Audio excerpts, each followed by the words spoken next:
할렐루야, 쇠바선교회 이경우 목사입니다.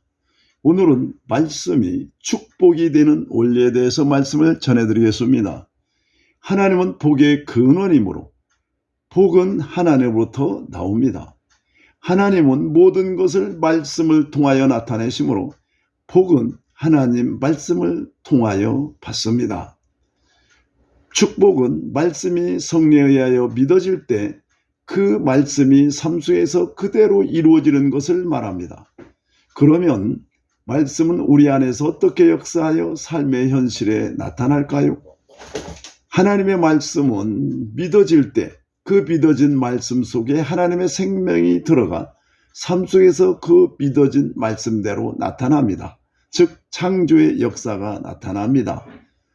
요한복음 6장 63절에 내가 너희에게 이른 말이 영이요 생명이라. 예수님이 말씀하시면 그대로 이루어졌습니다.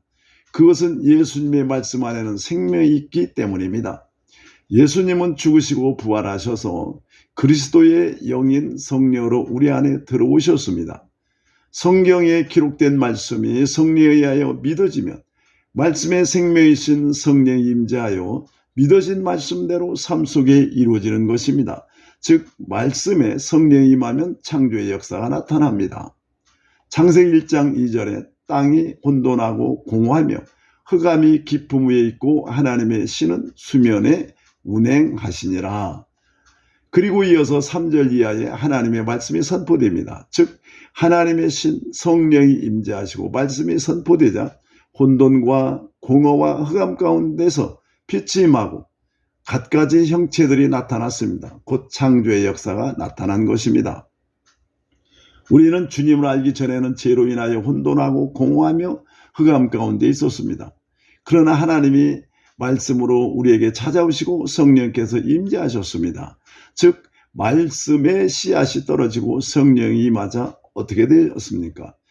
에스겔서 36장 26절에 또 새 영을 너희 속에 두고 새 마음을 너희에게 주되 너희 육신에서 굳은 마음을 제거하고 부드러운 마음을 줄 것이며. 자, 고린도후서 5장 17절에 그런즉 누구든지 그리스도 안에 있으면 새로운 피조물이라 이전 것은 지나갔으니 보라 새 것이 되었도다. 우리 마음에 말씀이 떨어지고 성령이 임하자 하나님은 우리 속에 새 영과 새 마음을 창조하셔서 새로운 피조물의 형태로 나타난 것입니다.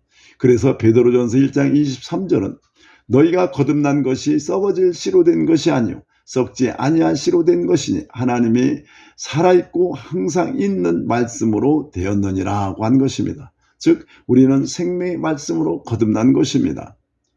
식물의 씨앗을 땅에 심은 씨앗 속에 있는 생명의 운동력이 있기 때문에 결국 보여지는 형체로 나타나듯이 하나님의 말씀은 생명이기 때문에 성령께서 임재하신 우리 심령의 밭에 심어지면 반드시 보여지는 형체로 나타나게 되어 있습니다. 그러면 생명이 말씀에 어떤 역할을 할까요? 히브리서 4장 12절에 하나님의 말씀은 살았고 운동력이 있어 좌우의 날선 어떤 검보다 예리하여 혼과 영과 빛 관절과 골수를 찔러 쪼개까지 하며. 자, 성령이 임재한 말씀은 살아있고 운동력이 있습니다. 운동력이란 에너지란 뜻으로 헬라어 에네르게이아에서 왔습니다. 그래서 에너지가 있다는 것은 운동력이 있으며 생명이 있다는 의미입니다. 말씀은 반드시 운동력에 의하여 나타나게 되어 있습니다. 말씀에 임한 성령은 말씀을 통해 운동력을 전달하고 그 운동력은 없는 것을 있게 하므로 없는 것을 있게 만드는 것입니다. 즉 창조의 역사가 일어납니다. 하나님은 영이시기 때문에 보이지 않습니다. 그러나 운동력을 전달하는 성령에 의하여 말씀의 형체로 나타나는 것이 축복입니다. 우주 만물이 하나님의 말씀을 통하여 왔습니다. 히브리서 11장 3절에 믿음으로 모든 세계가 하나님의 말씀으로 지어진 줄을 우리가 아나니 보이는 것은 나타난 것으로 말미암아 된 것이 아니니라. 이 세상에 있는 모든 것은 보이는 것과 보이지 않는 것으로 나눌 수 있습니다. 보이는 것은 나타난 것이고 보이지 않는 것은 나타나지 않은 것입니다. 이 보이는 것을 세상 사람들은 현실 또는 현상이라고 말합니다. 세상 사람들은 보이는 것, 현상만을 중요시하여 이 현상 안에서만 문제를 해결하려고 하고 원인과 결과를 따져서 현상을 설명해 보려고 합니다. 시간 안에서 보이는 현상을 가지고 인과관계를 규명하는 것을 과학적 사고방식이라고 합니다. 과학이란 보이지 않는 영적인 것은 상대하지 않고 나타난 것, 즉 현상만으로 설명해 나가는 것입니다. 그러나 성경은 분명히 모든 세계가 하나님의 말씀으로 지어진 줄을 우리가 아나니 보이는 것은 나타난 것으로 말미암아 된 것이 아니니라고 말씀하고 있습니다. 오늘날 과학으로 원인을 찾아서 해결한다 해도 현실의 문제는 해결되지 않습니다. 그 이유는 문제 해결을 위하여 또 다른 문제를 만들기 때문입니다. 아무리 명석한 사람이라도 보이는 것만으로 상대하면 영적인 원인을 알 수 없고 현실의 문제도 해결되지 않습니다. 그러므로 과학은 보이는 것의 원인과 결과를 따져서 설명하려 하는 학설에 불과하므로 과학을 진리라 하지 않고 학설이라 합니다.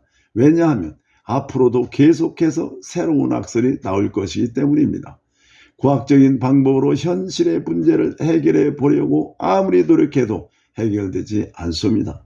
오직 영으로부터 문제 해결을 시도할 때 현실의 문제들이 해결되도록 되어 있습니다. 우주 만물은 하나님의 말씀과 성령의 운동력, 즉 생명을 통해 나타나게 되어 있습니다. 과학자들도 이 세상의 현상이, 즉 물질이 에너지로 되어 있다는 것을 알고 있으나 그 에너지가 어디서 어떻게 왔는지 모르기 때문에 저절로 생겼다고 말합니다. 그러나 하나님의 역사하시면 형체로 나타나도록 되어 있습니다. 이것이 하나님의 창조의 역사입니다. 성경만이 말씀으로부터 에너지가 왔다고 말씀하고 있습니다.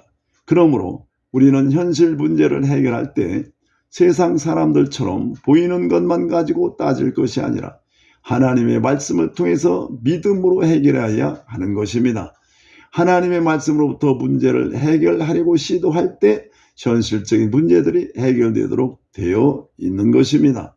로마서 4장 17절에 기록된 바 내가 너를 많은 민족의 조상으로 세웠다 하신 것과 같으니 그의 믿은 바 하나님은 죽은 자를 살리시며 없는 것을 있는 것 같이 부르시는 이시니라. 하나님의 말씀은 생명이고 그 안에 있는 운동력이 죽은 것을 살리고 없는 것을 있게 하는 창조의 역사가 일어나는 것입니다. 그러므로 성령이 운행하는 우리 심령에 믿음의 말씀이 떨어지면 그 운동력에 의해서 나타나는 것이 먼저 교회의 형태가 나타납니다. 그리고 가정과 사회와 나라의 형태가 온전히 나타나 하나님께 영광이 되고 우리에게는 축복이 되는 것입니다. 이와 같이 세상에 나타난 모든 것은 나타난 것으로 말미암아 된 것이 아니라 보이지 아니하는 하나님의 말씀 안에 있는 운동력으로 된 것입니다. 그러므로 말씀을 붙들고 끊임없이 기도하면 성령께서 말씀을 통하여 운동력을 전달하므로 말씀이 죽은 것을 살리고 없는 것을 있게 하는 창조의 역사, 즉 축복의 역사가 나타난 것입니다. 이상으로 말씀이 축복이 되는 원리에 대하여 말씀을 드렸습니다. 삶의 문제가 왔을 때 해당되는 말씀을 붙들고 믿음이 올 때까지 기도하면 말씀에 성령이 임재하여 운동력을 전달하므로 문제가 해결되는 역사가 있을 줄 믿습니다. 감사합니다.